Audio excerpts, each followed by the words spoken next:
하나님 아버지와 우리 주 예수 그리스도로부터 오는 은혜와 평강이 이 자리에 계신 여러분과 함께 하시길 주님의 이름으로 축원합니다.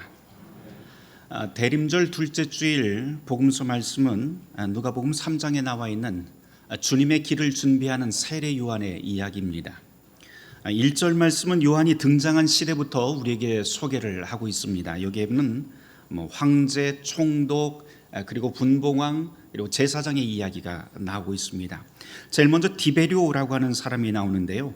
이 디베료는 로마 황제가 된 지 15년이 되었을 때라고 이렇게 시대를 설명을 하고 있습니다. 디베료는 첫 번째 황제였던 아우구스투스의 그 뒤를 이어받은 로마 제국의 통치자이죠. 로마 제국의 땅이 워낙 넓다 보니까 로마에서 먼 지역을 다스리기가 어렵습니다. 그래서 그 지역을 지방을 몇 개를 좀 나누어서요, 말 잘 듣는 왕을 세우고 그리고 로마에서 파견한 총독을 통해서 관리 감독하는 시스템을 이 당시 로마 제국이 그렇게 통치 시스템으로 만들었습니다. 유대 땅도 그렇게 했는데요, 이 유대 땅을 다스리는 총독이 바로 본디오 빌라도입니다. 우리가 잘 알듯 예수님의 십자가 처형에 관련된 주요 인물이죠. 성경에서 알려진 것 이외에도 이 빌라도의 그 역사를 보면 사실은 이 사람이 그 성전에서 돈을 빼내서 수루를 만들다가 민심을 잃은 총독으로도 유명합니다.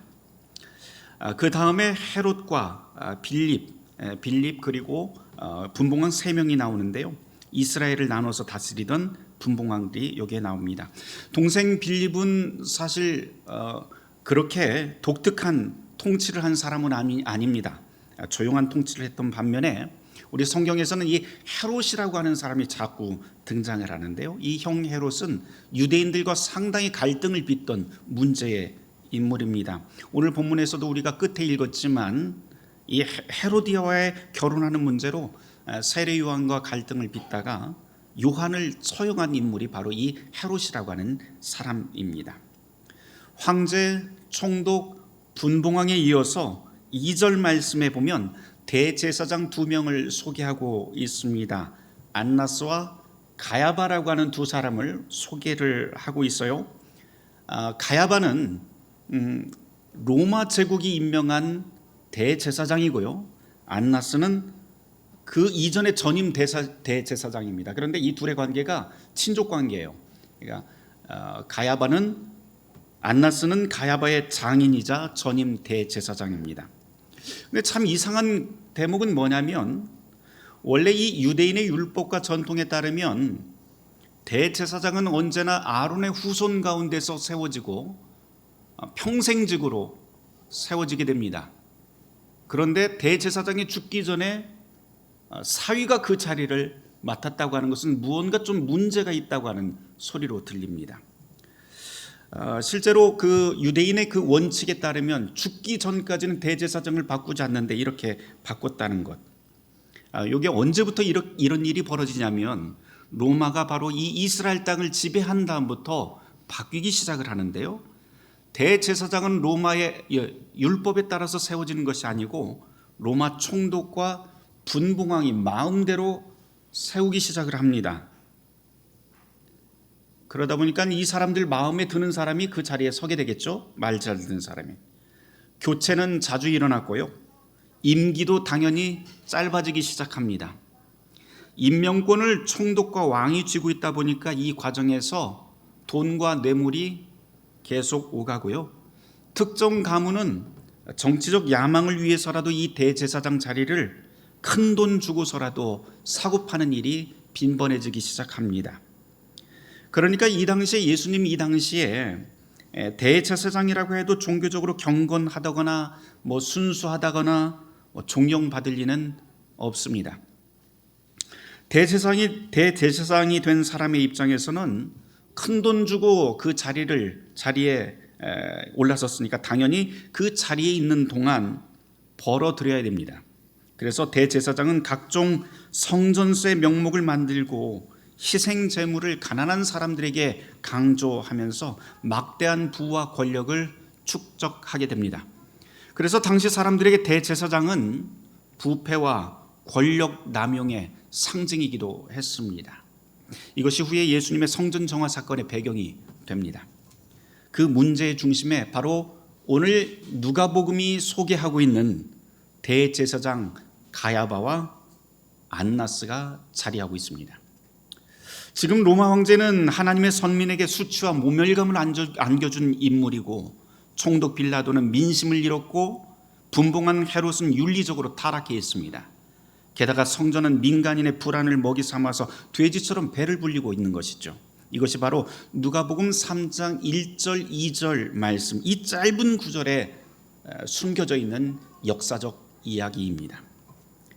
그러니까 이 땅을 살아가고 있는 백성들이 희망 둘 곳이 어디 있을까요? 정치, 경제, 종교, 어느 곳 하나 빛이 안 보이는 어둠의 시대, 그래서 거리로 뛰쳐나갈 수밖에 없던 세상이 바로 오늘 이 복음서 1장 1절 2절 말씀의 그 배경이 됩니다. 바로 이때 빈들에서 세례 요한이 하나님의 부름을 받게 됩니다. 요한은 시대의 불의를 폭로하고 회개하고 하나님 앞으로 돌아오라고 외치는 메시아의 준비자로 등장합니다. 이 광야의 이 외침이 세상을 뒤흔들게 됐고, 그 이유는 이 요한의 메시지가 단순히 종교적인 권고를 넘어서 지도자의 사악함, 종교인의 부패, 그리고 사회 전반에 깊이 뿌리 내린 부정과 불의에 대한 강력한 도전이었기 때문입니다. 누가복음 3장 4절에서부터 6절 말씀은 이 요한이 인용하는 이사야의 말씀이 여기에 드러납니다. 광야에서 외롭게 외치는 소리가 있을 것이고, 그가 오실 주님을 기다리면서 길을 닦는 준비자라고 그렇게 설명합니다. 그리고는 5절부터는 그 누구도 이제껏 경험해보지 못한 일들이 일어날 것이라고 설명하기 시작합니다. 골짜기가 메워지고 산들이 낮아지고 굽은 것이 곧아지며 험한 길이 평탄해진다라고 외칩니다. 이것은 제 아무리 유능한 지도자, 제 아무리 유능한 선지자라고 해도 할 수 없는 일이죠. 오직 하나님만 할 수 있는 일을 이 예언자가 소리칩니다. 이것은 세상에서 참으로 낯선 일들입니다. 요한은 지금 희망이 사라진 시대, 내일이 안 보이는 이 땅에서 이 낯선 하나님의 일들을 선포합니다. 이 모든 일을 하나님이 이룰 것이고 세상 천지가 모두 다 보게 될 것이라고 예언합니다. 그리고 나서 7절부터는 요한의 독설이 시작되지요. 독사의 자식들아, 누가 너희에게 일러 장차올 진노를 피하라 하더냐. 9절 말씀, 이미 도끼가 나무 뿌리에 놓였으니 좋은 열매를 맺지 아니하는 나무마다 찍혀 불에 던져지리라. 요한이 패역한 세대를 향해서 하나님의 진노를 이렇게 매섭게 선언하자 무리가 두려움에 떨면서 이렇게 반응합니다. 10절 말씀, 그러면 우리가 무엇을 하리이까? 11절부터 14절 말씀을 우리 한 목소리 같이 읽어보도록 하겠습니다. 11절 말씀부터 14절 말씀입니다. 대답하여 이르되 옷 2벌 있는 자는 옷 없는 자에게 나눠줄 것이요 먹을 것이 있는 자도 그렇게 할 것이니라 하고, 세리들도 세례를 받고자 하여 와서 이르되 선생이여 우리는 무엇을 하리이까 하매 이르되 부가된 것 외에는 거두지 말라 하고, 군인들로 물어 이르되 우리는 무엇을 하리이까 하매 이르되 사람에게서 강탈하지 말며 거짓으로 고발하지 말고 받는 급료를 족한 줄로 알라 하니라. 아멘. 세례 요한의 가르침은 매우 단순하지요. 무리에게는 속옷 2벌 있으면 나눠주고 먹을 것도 나눠주고 그렇게 나눔과 관대함을 요구합니다. 세리들에겐 부과된 것 외에는 거두지 말라면서 부정, 탐욕을 버리고 공정하게 세금을 거두라고 그렇게 권고합니다. 군인들에겐 그 힘으로 사람을 협박하거나 강탈하지 말고 정직하게 살라라고 말합니다. 하나님의 진노가 다가오면, 종말의 때가 되면 세례요한은 특별한 의인이 되라고 그렇게 말하지 않습니다.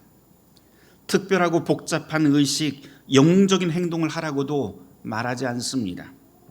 오히려 누구나 다 가능한 일, 누구나 다 가능한 일상을 신실하게 살라고 그렇게 권고합니다. 이 구절은 불안한 시대를 살아가는 우리에게 동일한 그러한 메시지를 던집니다. 세례요한이 강조하는 것은 주님이 오는 시기를 준비하는 것, 그것은 일상이다.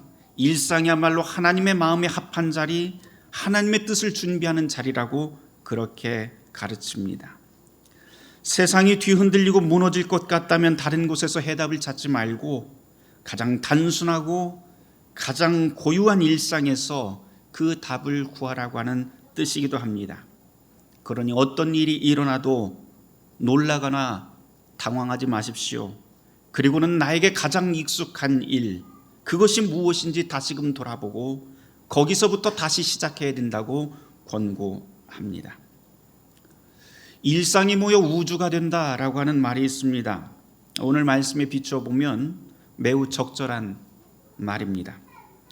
하나님이 창조하신 세계는 하나님의 특별한 일로 시작이 되었죠. 그러나 그 세계 유지는 언제나 반복되는 일상을 통해서 보호되고 성장합니다. 예수님의 천국 비유 가운데 숨겨진 보화 이야기가 마태복음 13장에 있습니다. 이거 다 아실 거예요. 사람들이 매일 지나다니는 길, 그 바로 밑에, 그 발 밑에 보화가 숨겨져 있습니다.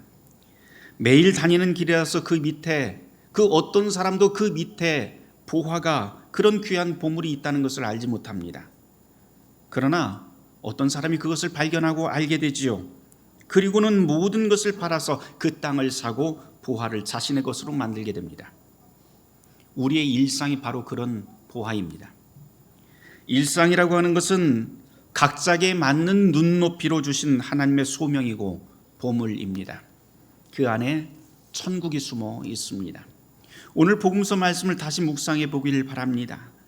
시대는 패악하고 희망은 보이지 않을 때, 오늘 안 망하는 게 참 다행이다 싶을 정도로 그렇게 아플 때, 하나님의 진노가 하늘에서 끔찍하게 떨어져 세상이 끝장나 버릴 것 같은 그때, 그러면 우리는 어이하리이까?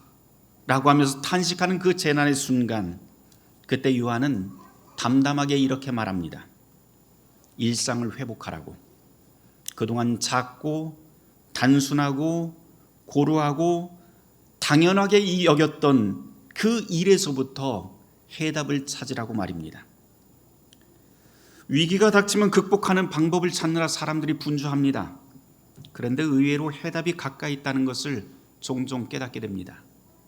전염병, 전쟁, 경제 위기 같은 그런 거대한 재난 상황에서 사람들은 특별한 구제책을 기대하지만 실제로 위기를 견디고 극복하는 그 과정들을 보면 사실은 일상의 가장 작은 행동들, 거기서부터 우리는 큰 위로와 힘이 된다는 것을 깨닫곤 합니다.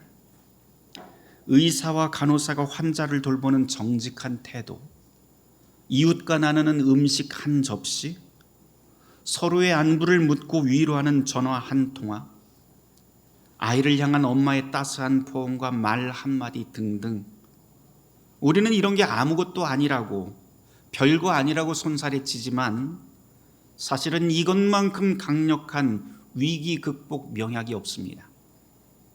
세례요한은 바로 이런 작고 진실하고 정직한 일상이야말로 하나님의 진노를 마주한 사람들에게 해답이라고 가르칩니다. 일상이 그래서 귀합니다. 독일의 양심이라고 불리던 루터교의 목사 디트리 보네퍼는 이렇게 말을 합니다. 하나님의 뜻은 특별하고 거룩한 곳이 아니라 순종하는 일상에서 발견된다라고 말입니다. 사랑의 나눔, 정직한 태도, 서로를 위한 위로와 격려, 이 작은 일상의 행동들이 모여서 하나님의 나라를 이 땅에 이루어갑니다. 그런데 여러분, 여기서 우리가 한 발 더 들어가서 고민해야 될 게 있어요. 사랑의 나눔, 정직한 태도, 서로를 위한 위로와 격려가 위로와 재난의 시기를 넘어서는 힘이 되려면 누가 정말 사랑을 필요로 하는지, 누가 거짓말로 속이고 있는지, 누가 억울한 일을 당하고 있는지 정확히 알아야 합니다. 그래서 사랑, 정직, 위로가 진실한 세상의 희망이 되려면 깨어있는 정신으로 우리의 시대와 현실을 보는 그런 자세가 필요합니다. 무리에게 옷을 나눠주고 부과된 세금 위에는 걷지 말고 강탈하거나 거짓으로 고발하지 말고 받는 급료를 족한 줄로 알라고 하는 이 세례 요한의 권고는 바로 이러한 뜻입니다. 주님의 오심을 기다리며 준비하는 사람이 해야 할 일, 그것은 현실에 깨어있고 불의의 현장이 어떤 곳인지 직시하며 주어진 일을 묵직하게 감당하라고 하는 뜻이기도 합니다. 오늘 우리는 성탄을 기다리는 대림절 두 번째 주일을 맞습니다. 지난 주간 우리는 온 나라가 진동하는 악몽을 꾸었죠. 그 후로도 여전히 불안은 해소되지 않았습니다. 여전히 진행형입니다. 곳곳에 비탄과 분노의 함성, 서로를 위한 손가락질이 난무합니다. 그리고 거리의 함성은 더욱 거세지게 되어 있습니다. 지금 대한민국은 불의가 득세하며 상식이 통하지 않는 서울의 밤을 통과하고 있습니다.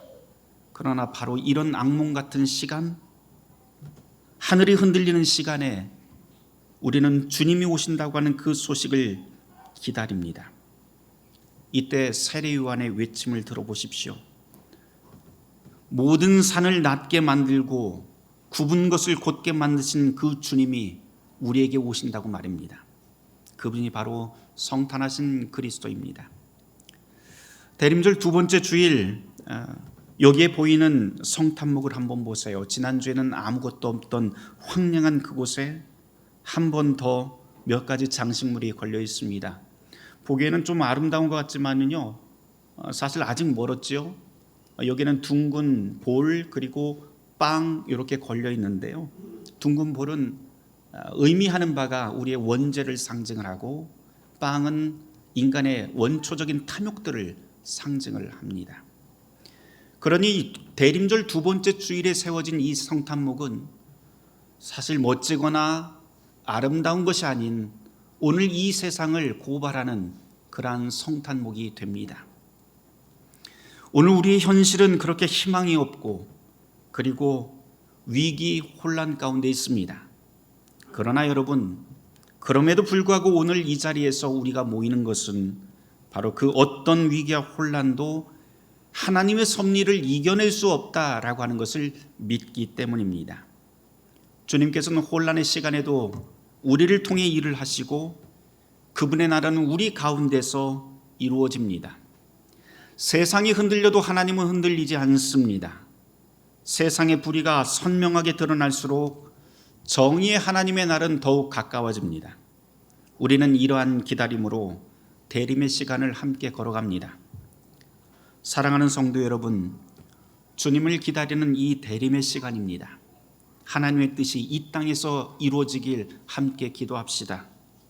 깨어있는 정신으로 사랑의 나눔, 정직한 태도, 서로를 위한 격려와 위로가 진실로 우리에게 무엇인지 깊이 묵상하는 시간이 되길 바랍니다. 바라기는 이 일을 위해서 대림의 촛불을 밝히는 복된 일상이 되길 주님의 이름으로 축원합니다. 모든 지각에 뛰어난 하나님의 평강이 그리스도 예수 안에서 우리의 마음과 생각을 지키실 것입니다. 아멘. 함께 묵상하도록 하겠습니다.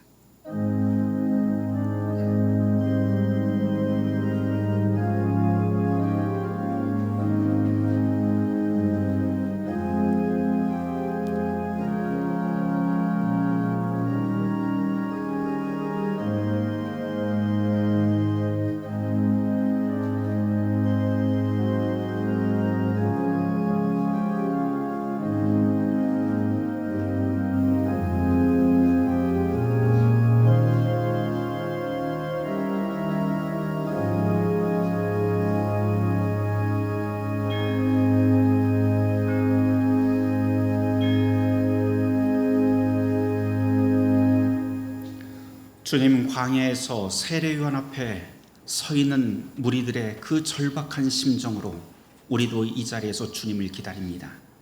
주님, 이곳에 오셔서 우리 가운데 오셔서 주님의 뜻을 이루어 주시옵소서. 이 모든 말씀 예수 그리스도 이름 받들어 기도드리옵나이다.